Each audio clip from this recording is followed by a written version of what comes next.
Hey, what's up, you guys? Welcome back to Readerella, where we read. I don't know. I'm sorry. This shirt is making me really hot.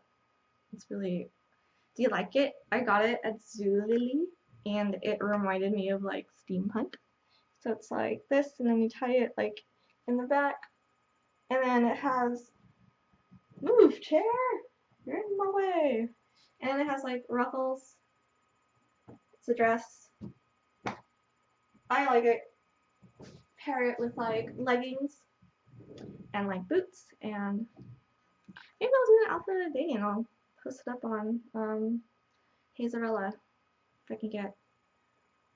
I need to like invest in like a full length mirror or something so I can just do my own outfit of the days. Just film myself, like so sad.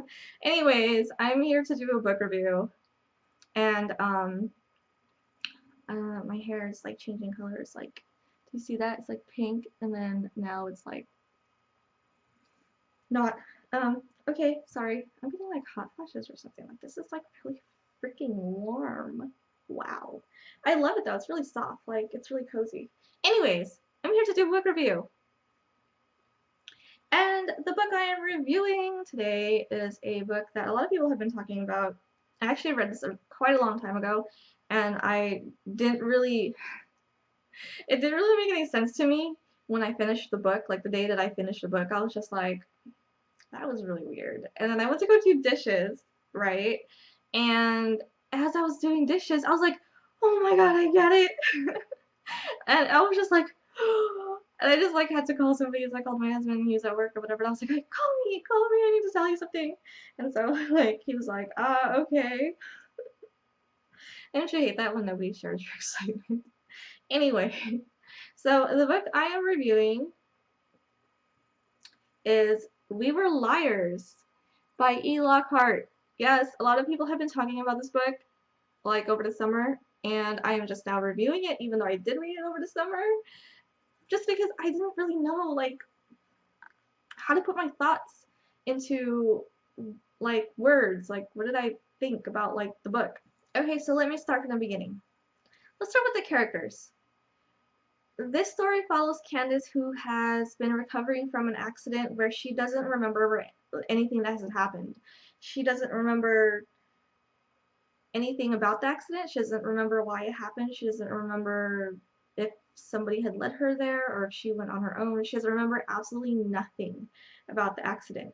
And this accident happened on an island where they usually go vacationing with like her other family members. And she comes from a really high upscale family, so you never drop your guard. You never, nothing can be out of place. You can't be out of place type of thing.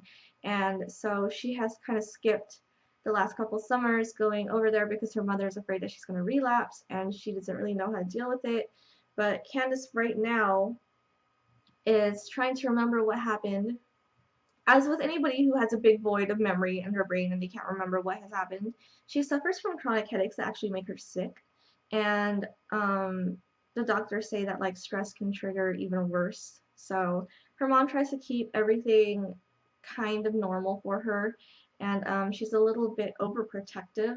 And so in this particular year, they finally do go back to the island, and she sees the normal people she sees there, her cousins, the guy that she likes, and she's a little bit mad because she spent the whole time while she was not on the island for those summers, or when she was in the hospital as well, emailing them, and now they're here and they're acting really strange and she doesn't know why they haven't emailed her or what's going on or anything like that. It's a really confusing story, but Candace herself as a character, I loved the drive that she had. She didn't want to be a Sinclair, and she kind of just wanted to be herself. She wanted to know what was going on. She wanted to figure this out. She wanted some kind of clarity, and nobody would give it to her. And so I totally admire her for, sticking up for herself and, not really buying into anything everybody was saying about her and all this other stuff. The way she handled the interactions with her cousins and the guy that she likes, was really well done for somebody who was raging mad, and just wanted answers. So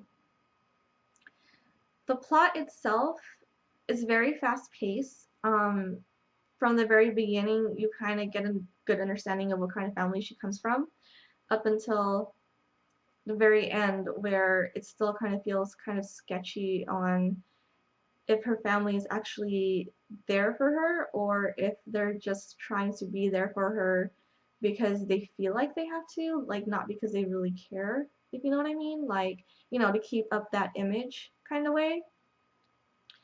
But it is a very fast-paced story, and a lot of strange things do happen. A lot of things that Candace doesn't understand happen. A lot of things that you, as a reader, will not understand that's happening. And when you finally do understand what is happening, it will hit you like a ton of fucking bricks, and you will not know what to do.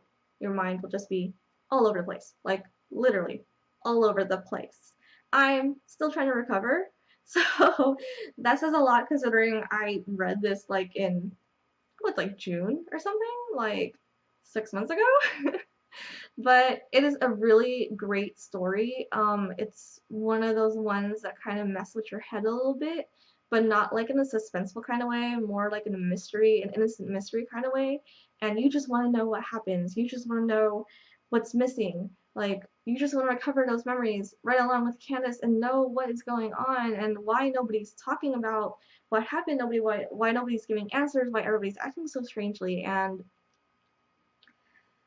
you know, you can't help but just feel for her and relate to her and feel a little bit bad once you do figure out what happens. But the characters themselves were really well done. They all had their distinct personalities. They all had things that would make you feel like they were doing things in or out of character. And I think that that's what makes a strong character is when they do something and you're like, no, that's totally out of character. And you know, you haven't really spent that much time with this character to even say that, but you know, you can. So I thought the characters were fantastic. Candace was hands down my favorite character. Um, the little kids, though, they kind of irritated me. That's about it. But if you are looking for a book that will blow your mind, I can't tell you what happens in the end because, like it says, if anybody asks, just lie. So, with that being said, that is it for my review for We Are Liars, or We Were Liars. It actually has nothing to do with the fact that like they call themselves liars, and it actually really had nothing to do with lying. Like, I don't know why they called themselves the liars, but beyond that, I do highly suggest this book, and that's it for this review. I'm really bad at like video reviews, so please bear with me while I kind of figure this out. We're on a journey, guys. We're on a journey. Happy holidays, and I will see you guys next time. Bye!